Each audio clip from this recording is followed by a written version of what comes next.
Hello student, स्वागत है आप सबका अनपढ़ चैनल की बेसिक इलेक्ट्रिकल सर्किट की लेक्चर सीरीज में। और हम लोग पढ़ रहे थे मैग्नेटिक कपल सर्किट। ठीक है, इससे पिछले लेक्चर में जो है हमने हल्का हल्का जो है सेल्फ इंडक्टेंस, म्यूचुअल इंडक्टेंस और जो है मैग्नेटिक सर्किट अगर आपके सीरीज में कनेक्ट हो तो उसके कंसेप्ट को हमने जाना था और जो है कुछ क्वेश्चंस किए थे। ठीक है, तो आज जो है हम मैग्नेटिक कपल सर्किट जो है अगर आपके पैरेलल में कनेक्टेड हैं तो उस केस में जो आप किस तरीके से फाइंड आउट करेंगे एल इक्विवेलेंट, उसके बारे में डिस्कशन करेंगे। ठीक है, यहाँ पे हम बिल्कुल एकदम जीरो से पूरा डेरिवेशन करेंगे। एग्जाम पॉइंट ऑफ व्यू से इंपॉर्टेंट नहीं है मगर कंसेप्ट बिल्डअप करने के लिए इंपॉर्टेंट है। ठीक है, तो मेरी आपसे ये उम्मीद रहेगी आपको केवल डेरिवेशन एक बार करना है, एग्जाम में आपको कोई डेरिवेशन नहीं करना है। क्योंकि अगर कोई आड़ा तिरछा क्वेश्चन आता है, कुछ ऐसा क्वेश्चन आता है कि जहाँ पे आपको लगता है कि आप उसे सॉल्व नहीं कर पा रहे हैं, तो अगर आपको डेरिवेशन का कंसेप्ट याद रहेगा तो आप आसानी से चीज़ों को कर सकते हैं। ठीक है, तो चलिए यहाँ पे जो है हम ये आपके दो इंडक्टर जो है आपके पैरेलल में कनेक्टेड हैं कुछ इस तरीके से। और मैंने कह दिया कि इसका जो है इक्विवेलेंट ये है L1, ये है L2, इसके सेल्फ इंडक्टेंस हैं। और जो है मैंने ये डॉट जो है इस तरीके से कर दिए हैं और M जो है इन दोनों के बीच का म्यूचुअल इंडक्टेंस है। ठीक है, चलिए तो इस तरीके के क्वेश्चन को सॉल्व करने के लिए डेरिवेशन हमको करना है। तो सबसे पहले जो है आपने यहाँ से जो है करंट की कोई डायरेक्शन मार्क कर दी। ये आपकी I करंट है, आपने कहा I1 जो है आपकी यहाँ फ्लो हो रही है और I2 जो है आपकी यहाँ फ्लो हो रही है। और यहाँ पे जो है इसके अक्रॉस जो आपका ये वोल्टेज है, ये वोल्टेज VT है, टाइम वेरिंग मैंने कह दिया है। ठीक है, चलिए अब जो है अगर हमारा म्यूचुअल इंडक्टेंस पिक्चर में ना होता तो आपको मैं इस सर्किट का अगर एल इक्विवेलेंट निकालने को कहता तो आप जो है क्या करते, बड़ी आसानी से L1 L2 upon L1 plus L2 कुछ इस फॉर्म में आप जो है इसका म्यूचुअल इंडक्टेंस निकाल सकते थे। ठीक है, मगर आपका म्यूचुअल इंडक्टेंस पिक्चर में आ गया है तो आपका जो है कुछ ना कुछ इस सर्किट में इफेक्ट आएगा और फिर हम देखेंगे कि इसकी वैल्यू आपकी किस तरीके से आती है। ठीक है, तो अगर जो है यहाँ पे एक चीज और थोड़ा सा, चलो यहाँ पे बात आ गई है तो मैं बताता हूँ। सपोज अगर वो आपको कह दे कि आपके सर्किट में कपलिंग जीरो है, ठीक है, कोई कपलिंग नहीं है, कोई कपलिंग नहीं है, तो बोले मतलब आपकी M की वैल्यू क्या है, M की वैल्यू जीरो है, तो उस केस में भी आपका इक्विवेलेंट कौन सा हो जाएगा, जो मैंने अभी लिखा था। ठीक है, चलिए पर्टिकुलर अगर भी इस केस की हम बात करें यहाँ पे, तो यहाँ पे जो है कभी भी कोई डेरिवेशन करना हो तो डेरिवेशन कुछ भी चीज करनी हो, आपको निकालना क्या है, आपको क्या निकालना है, V इज इक्वल टू क्या हो जाएगा, L इक्विवेलेंट di/dt। अगर आपने कुछ इस तरीके से निकाल दिया तो आपको जो है एल इक्विवेलेंट का पता चल जाएगा। ठीक है, उस एल इक्विवेलेंट का पता चलने के लिए आपको क्या क्या जानकारियां यहां पे पता है। आपको पता है I इज इक्वल टू आपका I1 प्लस I2 होता है, एक इक्वेशन आपको ये पता है। चलिए ठीक है, थोड़ा सा और मान लेते हैं इसके अक्रॉस वोल्टेज है V1, इसके अक्रॉस वोल्टेज है V2। ठीक है, तो आप क्या कह सकते हैं, आप कह सकते हैं आपका VT is equal to V1 plus V2 होगा, सॉरी V1 प्लस V2 होगा, क्या होगा, पैरेलल में आपका वोल्टेज सेम होता है तो V1 is equal to V2 होगा। जो वोल्टेज इसके अक्रॉस है वही इसके अक्रॉस होगा, वही इसके अक्रॉस होगा। ठीक है, चलिए अब जो है यहां से आपको अगर इस V1 के लिए इक्वेशन लिखनी है तो आप कैसे लिख सकते हैं। इस V1 के लिए आप इक्वेशन लिखेंगे, पहली आएगी आपकी किसकी वजह से, पहला आएगा आपका ड्यू टू सेल्फ इंडक्टेंस की वजह से, जिसे आप क्या लिख सकते हैं, जिसे आप लिख सकते हैं L1 di1/dt, लिख दिया है आपने। चलिए अब आएगा दूसरा म्यूचुअल इंडक्टेंस की वजह से, मगर उससे पहले आपको फाइंड आउट करना है ये M आपको पॉजिटिव लेना है या नेगेटिव लेना है। ठीक है, M हमेशा पॉजिटिव रहता है। मैं आगे साइन की बात कर रहा हूं जो आपका लेंज लॉ से आता है। ठीक है, इस चीज को मैं बार बार रिपीट इसलिए कर रहा हूं, आपके दिमाग में भी होना चाहिए।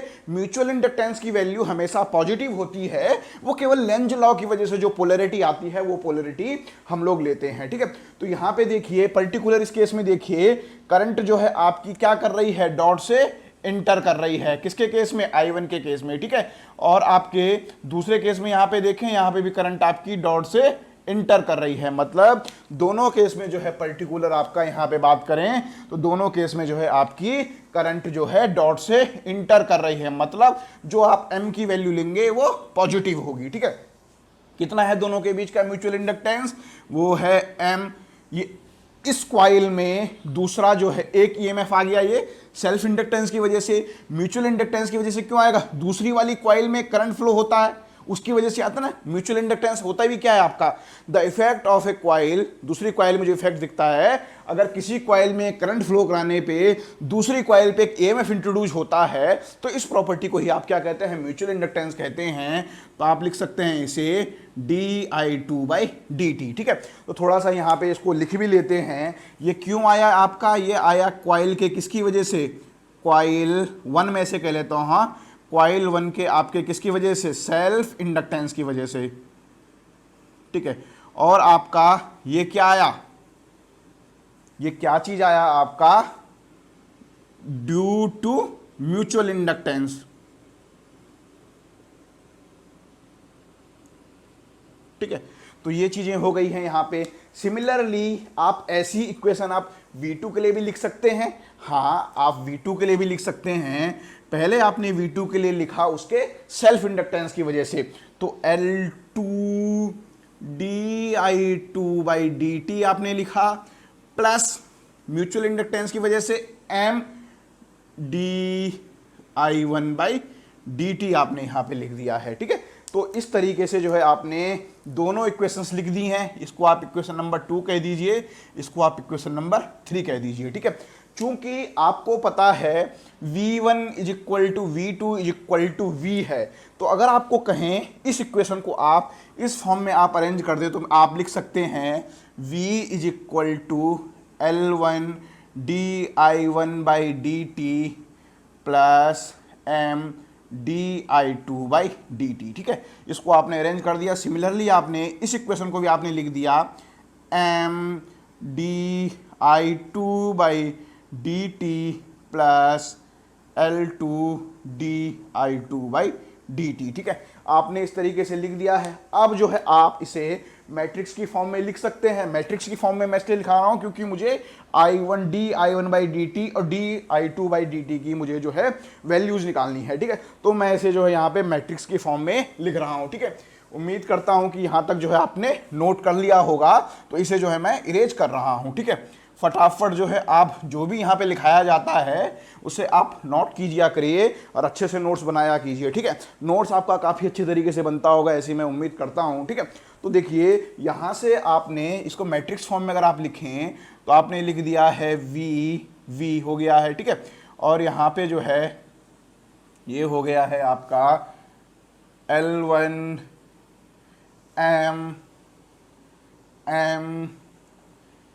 L2 और यहाँ पे आपका जो आ गया है वो आ गया है आपका di1/dt di2/dt। ठीक है, तो ये हो गया है आपका मैट्रिक्स फॉर्म में निकल गया है। अब जब ये आपको जो है मैट्रिक्स फॉर्म में निकालनी पड़ती है इक्वेशन, तो आप जो है di1/dt की जो आप वैल्यू निकाल सकते हैं डायरेक्ट, वो हो जाती है आपकी Δ1/Δ। ठीक है, ये कहाँ से आया है, आपका कैमर रूल से आया है। ठीक है, चलिए कैसे आया है वो भी आपको भी बता देंगे। और आपका di2/dt की वैल्यू हो जाती है Δ2/Δ। ठीक है, चलिए यहाँ पे मैट्रिक्स की फॉर्म में लिखने से क्या होता है कि मैं जो है इजीली सॉल्व कर लेता हूँ। डेल्टा क्या हो गया है आपका इस 2/2 मैट्रिक्स का डिटर्मिनेंट, और Δ1 क्या हो गया, कोई जो मैट्रिक्स आएगी उसका डिटर्मिनेंट। ठीक है, तो 1 वाला आपको निकालना है, इसको आप छुपा देंगे। तो मैं यहाँ पे जो है सारे के सारे लिख लेता हूँ आपके लिए, ताकि जो है आपको दिक्कत ना हो। ठीक है, आपकी डेल्टा मैट्रिक्स हो गई है जो ये मैट्रिक्स बनी है। ठीक है, L1 M और L2। ठीक है, ये हो गया है आपका डेल्टा। ठीक है, अब बात करते हैं Δ1। Δ1 में आपको जो वेरिएबल निकालना पड़ता है, कैमर रूल है। ठीक है, ये आपने 10th में मैथ्स में पढ़ा होगा, सॉरी 12th में। ठीक है, ये आपको निकालना है, I1 की वैल्यू निकालनी है। इसको हटा दिया, जो मैट्रिक्स बची आपकी मैट्रिक्स क्या बची, V M और L2। चलिए ठीक है, ये आ गया है आपका डेल्टा वन। इसी तरीके से जो है आप जो है क्या कर सकते हैं, आप जो है डेल्टा टू की वैल्यू भी निकाल सकते हैं। डेल्टा टू क्या हो जाएगा आपका, जिसको निकालना है उसको कर दो पहले हाइड। इसके जस्ट बगल में कितना है, इसके जस्ट बगल में है L1M और यहाँ आ गया है, ये पहले लिया, ये इधर शिफ्ट हो गया। ठीक है, तो इस तरीके से अब जो है आप क्या कर सकते हैं, आप di1/dt और di2/dt की वैल्यू आप आसानी से with the help of Cramer rule निकाल सकते हैं। ठीक है, अगर आप कैमर रूल नहीं लगाना चाहते हैं तो कोई बात नहीं, आप इक्वेशन को सॉल्व कर लीजिए, मगर मेरा काम आसान हो रहा है तो इसलिए मैं कर दे रहा हूँ। ठीक है, तो आप अगर यहाँ से देखोगे तो आपका di1/dt कितना है, डेल्टा वन कितना आ जाएगा, डेल्टा वन आपका आ जाएगा, मैंने जो है v को क्या कर लिया है, कॉमन ले लिया है, तो आपका हो जाएगा L2 माइनस m और नीचे जो है क्या हो गया है आपका, डेल्टा हो गया है आपका L1 L2 minus M square. ठीक है, सिमिलरली आप जो है क्या कर सकते हैं, आप जो है डेल्टा I2 की वैल्यू निकाल सकते हैं। डेल्टा I2/dt आपका कितना हो जाएगा, यहाँ पे देखिए, यहाँ पे भी आपने v कॉमन ले लिया तो कितना हो गया L1 माइनस m और यहाँ से आपका हो गया है L1 L2 minus M square. ठीक है, अब देखिए आपको L इक्विवेलेंट निकालने के लिए ये इसका चाहिए, ये आपका क्या हो जाएगा, चूंकि आपको पता है पर्टिकुलर इस क्वेश्चन में आप देखें तो आपका I is equal to I1 plus I2 है, तो आप लिख सकते हैं di/dt is equal to di1/dt plus di2/dt। ठीक है, तो आप जो है इस एडवांटेज का फायदा उठाइए और दोनों को जोड़ लीजिए। ठीक है, तो यहां से इस वाले पोर्शन को भी जो है मैं इरेज कर दे रहा हूं। ठीक है, तो अब आपका पर्टिकुलर अगर बात करें इस केस में तो आपका जो है di/dt कितना हो गया है, आपका जो है v L1 L2 minus M square जो है आपका दोनों के दोनों केसों में कॉमन ही है, तो उसको कॉमन ही रखेंगे, L2 minus M plus L1 minus M हो गया है। ठीक है, चलिए अब यहाँ से आप क्या लिख सकते हैं, आप लिख सकते हैं di/dt is equal to v।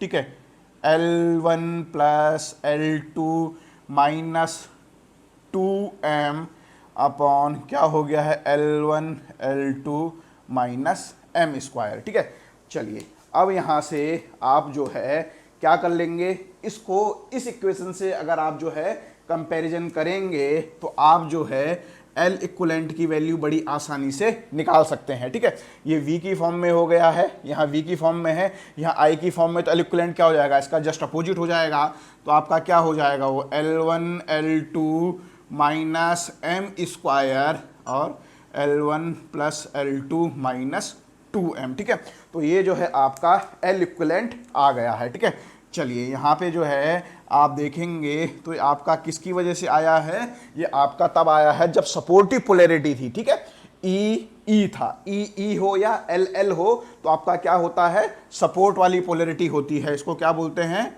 Supportive भी बोलते हैं और कुछ लोग इसको क्या बोलते हैं, एडिटिव भी बोलते हैं, ऐड वाली पोलैरिटी है। ठीक है, तो यहाँ पे आपका L इक्विवेलेंट ये आया है। ठीक है, चलिए अब अगला केस देखेंगे कि जब यहाँ करंट हो, यहाँ डॉट हो और यहाँ डॉट हो, मतलब आपकी सब्सट्रैक्टिव पोलैरिटी हो, तो पर्टिकुलर उस केस में क्या होगा। ठीक है, देखिए जनरली खुद ही इतना आपको समझ में अब आ गया है कि जब क्या हो, जब भी आपका सब एडिटिव पोलैरिटी होगी तो L इक्विवेलेंट ज़्यादा होगा, जब भी आपकी सब्सट्रैक्टिव पोलैरिटी होगी तो L इक्विवेलेंट आपका कम होगा, तो उसमें कुछ डिफरेंस नहीं आएगा, ये नीचे वाला पोर्शन जो है प्लस 2m हो जाएगा। ठीक है, चलिए इसको समझने के लिए जो है यहाँ पे आपको पूरे के पूरे केस बनवा देते हैं, फिर जो है आपको इससे अच्छी तरीके से समझ में आएगा। ठीक है, ये डेरिवेशन कराने का पर्पज आपको है कि अगर 3 सर्किट वाला आ जाए तो आपकी कहीं हालत ख़राब ना हो जाए। ठीक है, तो पैरेलल के केस में आपका L इक्विवेलेंट, ठीक है, अगर आपके 2 कनेक्टेड हैं तो आपका L इक्विवेलेंट क्या हो सकता है, आपका हो सकता है L1 L2 minus M square और यहाँ से हो सकता है आपका L1 plus L2 minus 2m। ठीक है, और दूसरा जो आपका हो सकता है वो आपका हो सकता है L1 L2 minus M square और L1 plus L2 plus 2m। ठीक है, चलिए इसको जो है आगे अभी और थोड़ा सा आपके लिए फिगर बना लेते हैं ताकि जो है आपको अच्छी तरीके से समझ में आए। ये कब को होता है? जब आपकी एडिटिव पोलैरिटी होती है। ये कब होता है? जब आपकी सब्सट्रैक्टिव पोलैरिटी होती है। ठीक है, तो कैसे फिगर बना लेते हैं? यहाँ पे जो है ये जो है इस तरीके के केस के लिए, या आपका ये किस चीज़ के लिए हो सकता है? ये आपका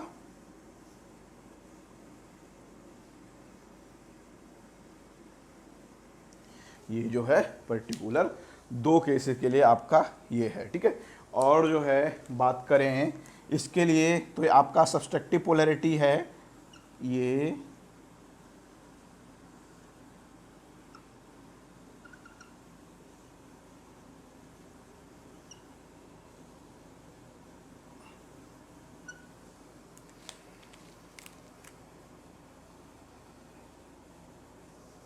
ठीक है, तो यहाँ पे आप देखेंगे क्या है, यहाँ पे करंट डॉट से इंटर कर रही है, डॉट से इंटर कर रही है, आई गई, ये I1 आपकी यहाँ गई, ये I1 आपकी I2 सॉरी यहाँ चली गई। तो करंट डॉट से इंटर कर रही है, इंटर कर रही है एलटी पोलैरिटी।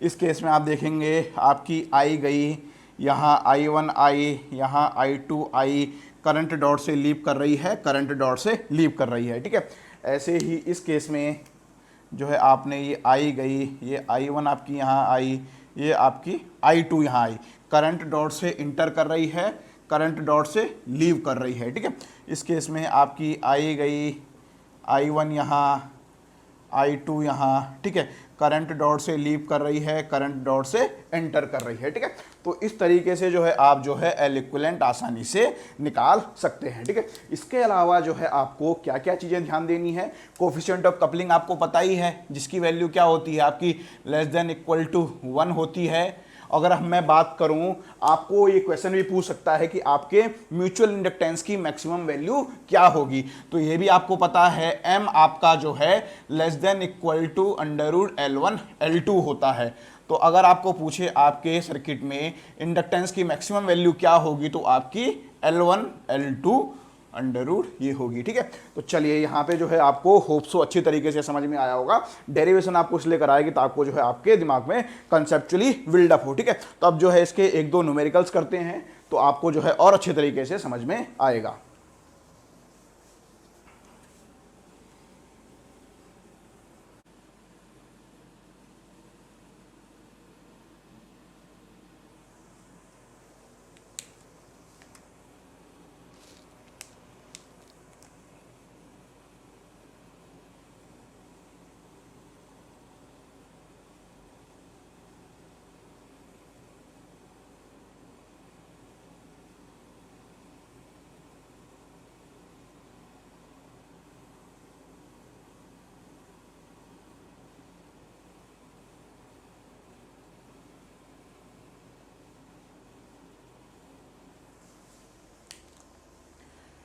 चलिए यहाँ पे जो आपके सामने दो अच्छे अच्छे क्वेश्चन मैंने बनाए हैं, और यहाँ पे जो है आपको क्या फाइंड आउट करने के लिए बोला है उसने?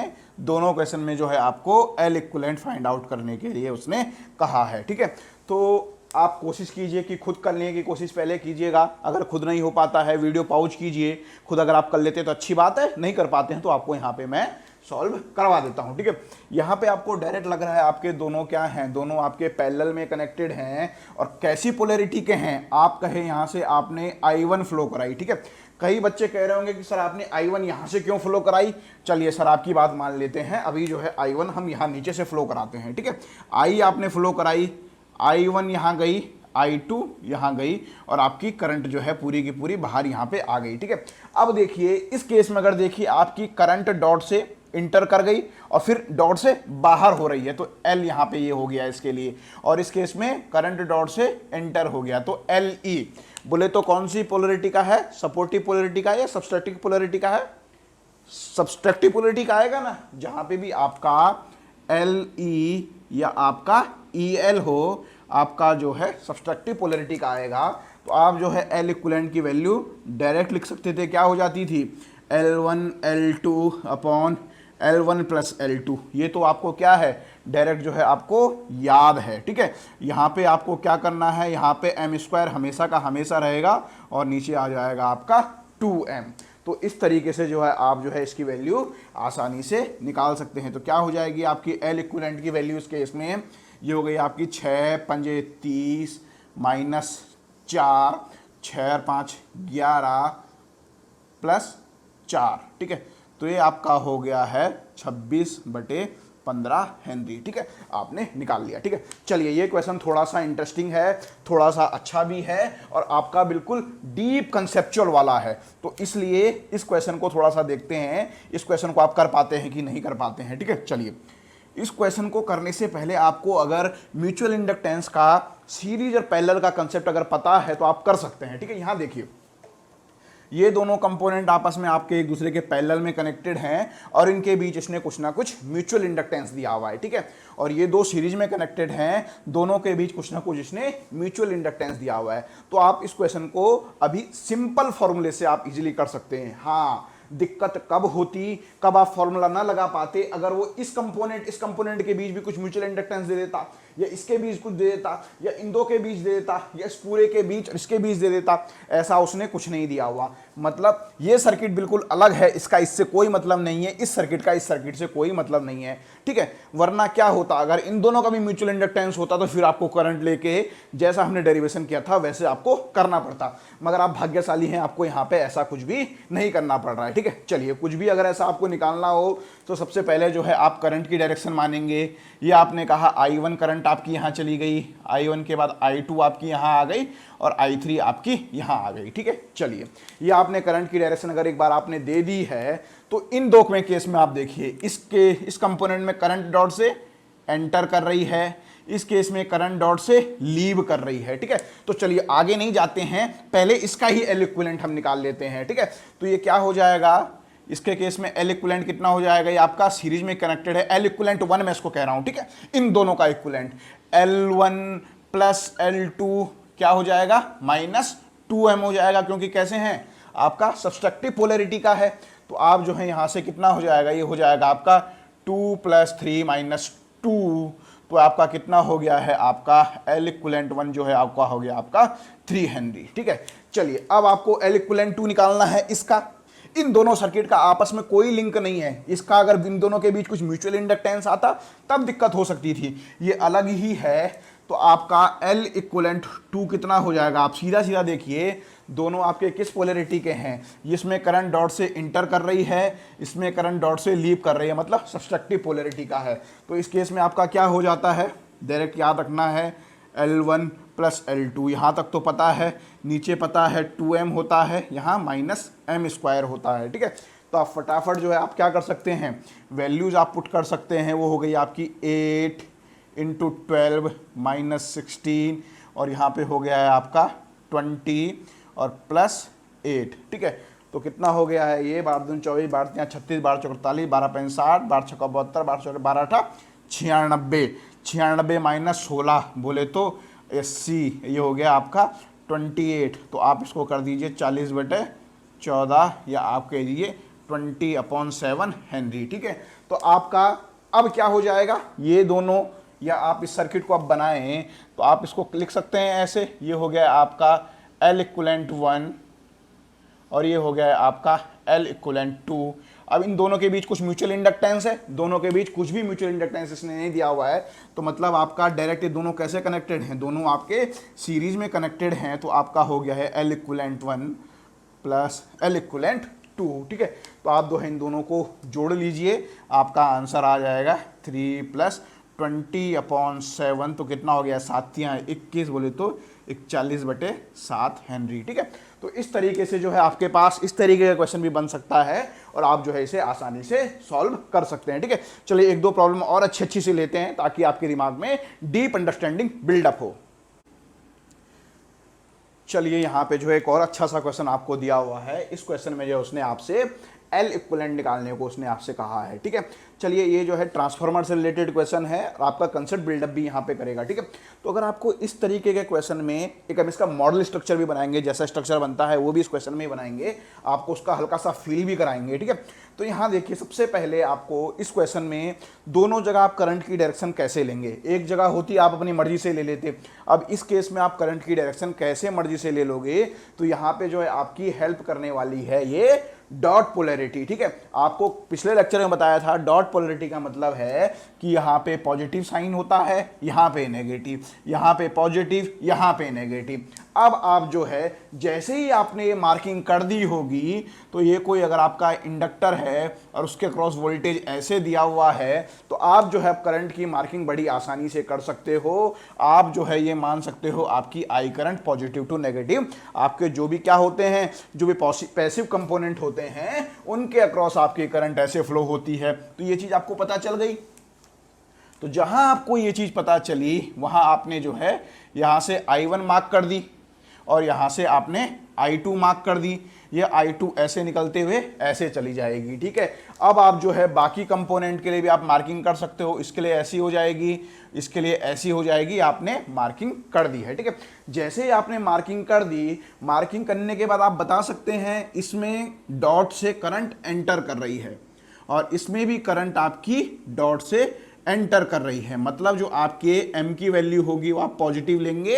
ये एडिटिव पोलैरिटी का है, ठीक है। तो चलिए, सबसे पहले जो है इक्वेशन इसकी यहाँ पे लिखते हैं। यहाँ पे मान लेते हैं ये है कुछ v, ठीक है।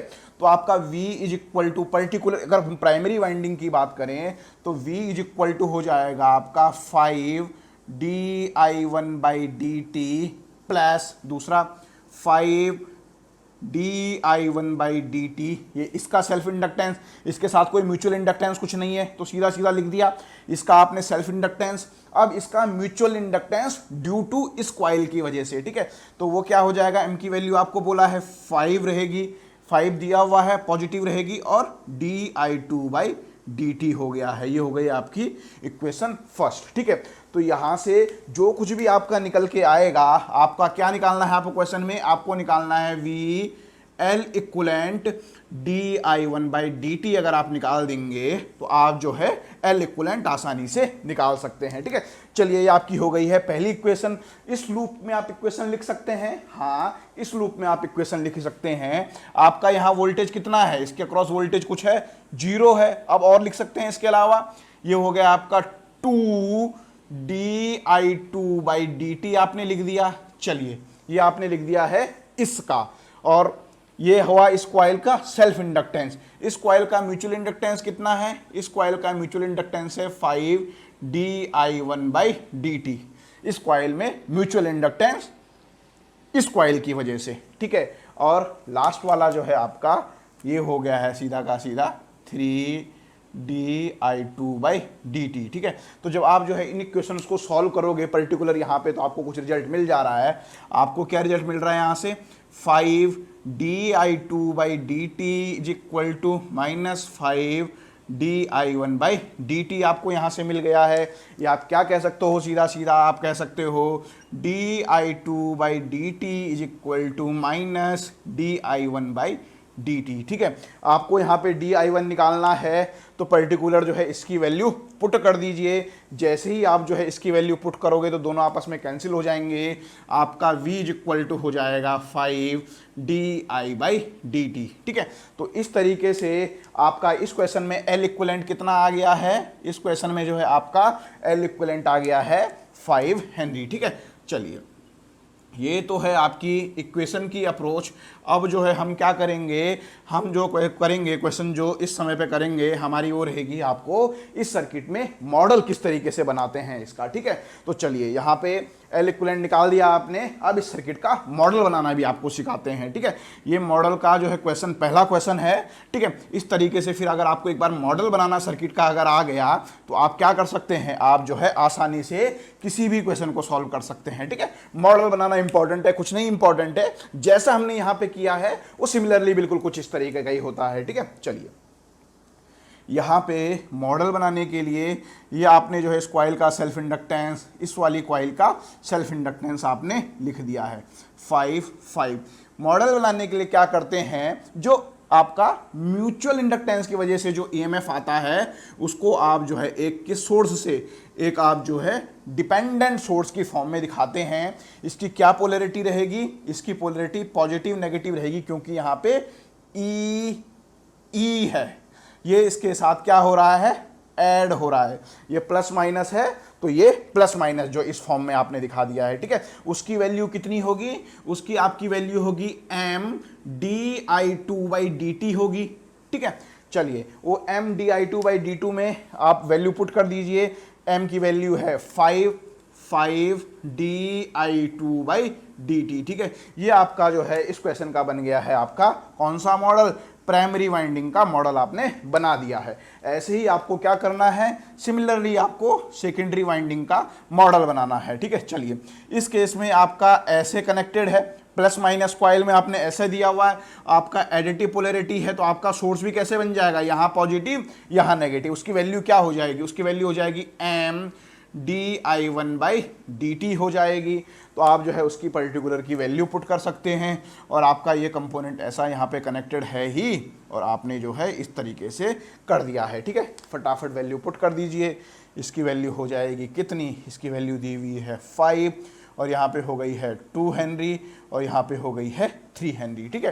तो इस तरीके से जो है आप सर्किट का मॉडल भी बना सकते हैं, ठीक है। ये आपके ट्रांसफार्मर में यूज होगा, यहाँ पे मैग्नेटिक सर्किट में इस तरीके का क्वेश्चन नहीं आता है, मगर कंसेप्चुअली आपको सर्किट का मॉडल किस तरीके से बनाया जाता है वो अभी आपको जो है उसका कंसेप्ट भी आपके दिमाग में यहाँ पे हल्का सा बिल्डअप हुआ होगा।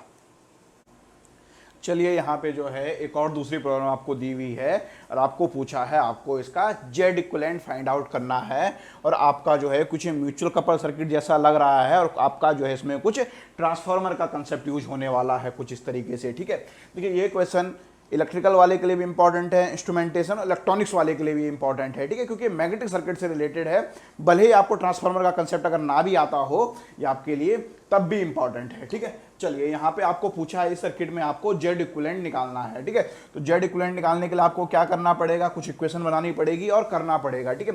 तो क्या करेंगे आप जो है इस ये जो इम्पीडेंस है इसको आप जो है क्या कर देंगे, इस साइड में आप जो है इसको ट्रांसफर कर देंगे, ठीक है। फिर आप जेड इक्विवेलेंट आसानी से निकाल सकते हैं, ठीक है। तो देखिए यहाँ से जब भी यहाँ आएगा, यहाँ पे इसने आपको टर्न रेशियो भी दे दिया है, N1 उसने दे दिया है 1 और N2 दे दिया है 2, ठीक है। तो आपको अगर कन्फ्यूजन होता है, कुछ भी होता है, तो आपको एक ट्रिक बता देते हैं। अगर आपको यहाँ से यहाँ आना है, ठीक है, मतलब सेकेंडरी वाइंडिंग से प्राइमरी वाइंडिंग पे आना है, और कोई भी कंपोनेंट अगर आपका है तो उसकी वैल्यू हो जाती है, कहाँ पे आना है, N1 पे, कहाँ से आना है, N2 से आना है, स्क्वायर इंटू जेड, ठीक है। अगर आपको यहाँ से ट्रांसफर करके यहाँ लाना है, ठीक है। सिमिलरली अगर आपको यहाँ से जाना है, यहाँ कहाँ जाना है, N2 पे, कहाँ से आए हो जी, N1 से, का स्क्वायर इंटू यहाँ पे कुछ भी जो कंपोनेंट रहेगा, ठीक है। तो ये कंसेप्ट अगर आपको समझ में आया तो आप इसको आसानी से कर सकते हैं। मैं क्या करूँगा, सारे के सारे जो कंपोनेंट सेकेंडरी वाइंडिंग में हैं इनको जो है मैं अपनी प्राइमरी वाइंडिंग पे ट्रांसफ़र कर दूंगा। ये हो गया, ये हो गया, ये तीनों कंपोनेंट आपके यहाँ पे आ जाएंगे, और आप फिर इसका जो है जेड इक्विवेलेंट आसानी से निकाल सकते हैं, ठीक है। चलिए पहला कंपोनेंट 4 है, ये तो आपका प्राइमरी वाइंडिंग पे था तो प्राइमरी पे ही रहा। दूसरा कंपोनेंट आपका 8 ओम है, ठीक है। कहाँ जाना है, प्राइमरी पे, N1 कहाँ से आए हो, सेकेंडरी से, N2 नंबर ऑफ टर्न्स का स्क्वायर इंटू 8, ये हो गई आपकी इसकी वैल्यू। तो कितना हो गया ये 1/4 बोले तो आपका ये हो गया है यहाँ से 2 ओम। अब बात करते हैं किसकी, अब बात करते हैं इस J वाले की, ठीक है। ये सिंबल यहाँ पे थोड़ा सा गलत हो गया है तो कोई बात नहीं, इसको आप जो है भावनाओं को समझें, ठीक है। चलिए अब आप इसकी बात का अगर कुछ करें तो ये कहाँ है, कहाँ जाना है, प्राइमरी पे, प्राइमरी का टर्न रेशियो कितना है, N1, कहाँ से आए हो, सेकेंडरी से, का स्क्वायर, क्या वैल्यू है 4, तो कितनी हो गई है इसकी वैल्यू 1/4 बोले तो J। तो अगर आप इसका जो देखोगे, अब आपका सर्किट जो है इसका ऐसा कुछ बन जाएगा, ये बन जाएगा, रेजिस्टेंस वाला पार्ट रेजिस्टेंस के साथ जोड़ दो, 4 और 2 हो गया है 6, ये हो गया है J1। तो आपका इस क्वेश्चन में जेड इक्विवेलेंट कितना आ गया है, जेड इक्विवेलेंट आपका आ गया है 6 + J1। ठीक है, तो इस तरीके से जो आपके पास क्वेश्चंस बन सकते हैं। ठीक है, अब एक और क्वेश्चन आपको अच्छा सा कराते हैं, तो आपका जो है मैग्नेटिक सर्किट का अच्छा सा कंसेप्ट बिल्डअप होगा।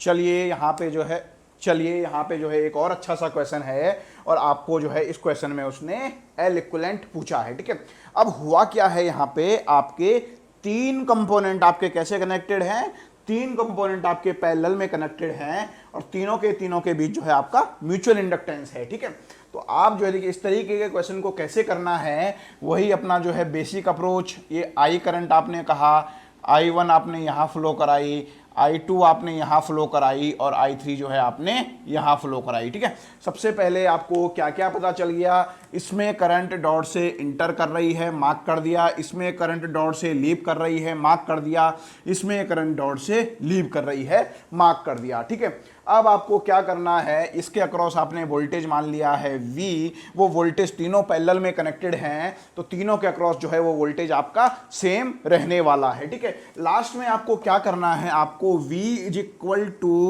L इक्विवेलेंट di/dt निकालना है लास्ट में। ठीक है, और आपका L इक्विवेलेंट आ जाएगा। और अभी आपको क्या क्या जानकारी आपके पास है, जानकारी आपके पास है I = I1 + I2 + I3। ठीक है, जो सबसे बेसिक जानकारी जो अभी आपके पास अवेलेबल है वो एक ये है, और अगली जानकारी आपके पास क्या है, V = इसके across voltage V1 V2 V3 अगर मानते हैं तो V1 = V2 = V3 V है। ठीक है, तो आप फटाफट अभी V के लिए आप इक्वेशन लिख सकते हैं। ठीक है, तो V के लिए सबसे पहले इक्वेशन पहली कॉइल के लिए मैंने लिखा, तो पहली कॉइल का सेल्फ इंडक्टेंस ये हो गया आपका 50 di1/dt आपने लिख दिया। अब पहली कॉइल का दूसरी कॉइल से म्यूचुअल इंडक्टेंस कितने हेनरी का है, 10 हेनरी का है, ये E है, ये L है, बोले तो क्या आएगा, नेगेटिव वैल्यू ऑफ M आएगी, बोले तो 10 di2/dt हो गया है। चलिए अगला, पहली कॉइल का तीसरी कॉइल से भी म्यूचुअल इंडक्टेंस है, वो आपका कितने हेनरी का है, वो आपका 20 हेनरी का है, मगर ये E है, ये L है, मतलब M की वैल्यू नेगेटिव। फिर आप क्या लिख सकते हो इसको, 20 di3/dt आपने लिख दिया है। ठीक है, चलिए ये आपकी आ गई है पहली इक्वेशन। यहां से ऐसे ही आप दूसरी इक्वेशन बनाओगे, इसके लिए अगर आप दूसरी इक्वेशन बनाओगे तो सबसे पहले इस कॉइल का सेल्फ इंडक्टेंस वो कितना है, 20 di2/dt आपने लिख दिया। अब इस कॉइल के साथ म्यूचुअल इंडक्टेंस कितने हेनरी का है, 10 हेनरी का है, ये E है, ये L है, बोले तो नेगेटिव साइन। ठीक है, 10 di1/dt हो गया है। ठीक है, चलिए अब जो है क्या, दूसरी कॉइल का तीसरी कॉइल से म्यूचुअल इंडक्टेंस कितना है, 12 हेनरी का है, ये भी L है, ये भी L है, बोले तो M की वैल्यू हो जाएगी पॉजिटिव, वो कितना हो गया है, 12 di3/dt। ठीक है, ये आ गई है आपकी दूसरी इक्वेशन। सिमिलरली आप इस कॉइल के लिए तीसरी इक्वेशन लिख सकते हैं, तो आप जो है इस कॉइल के लिए तीसरी इक्वेशन लिखिए, इस कॉइल का सेल्फ इंडक्टेंस 60 di3/dt आपने लिख दिया। अब इस कॉइल का पहली कॉइल से म्यूचुअल इंडक्टेंस 20 हेनरी का है, E और L है, तो बोले नेगेटिव, कितना हो गया है आपका 20 di1/dt। ठीक है, अब इस कॉइल से म्यूचुअल इंडक्टेंस 12 हेनरी किस पोलैरिटी का होगा आपका, L बोले तो पॉजिटिव, 12 di2/dt हो गया है। ठीक है, अब आप क्या करेंगे, अब आप जो है इन तीनों इक्वेशंस को सॉल्व करेंगे, और तीनों इक्वेशंस को सॉल्व करने के बाद जो है आपको di1/dt, di2/dt, di3/dt की आपको क्या पता चल जाएगी, कुछ ना कुछ वैल्यू आपको पता चल जाएगी। ठीक है, अब आप जो है इस कंसेप्ट को यूज करेंगे, यहां से क्या हो जाएगा, di/dt = di1/dt plus di2/dt plus di3/dt करके जो है आप क्या कर सकते हैं, आप जो है इसकी वैल्यू निकाल सकते हैं। और जब आप यहाँ से वैल्यू निकाल देंगे तो आपको क्या कर लेंगे, यहाँ पे पुट आप कर लेंगे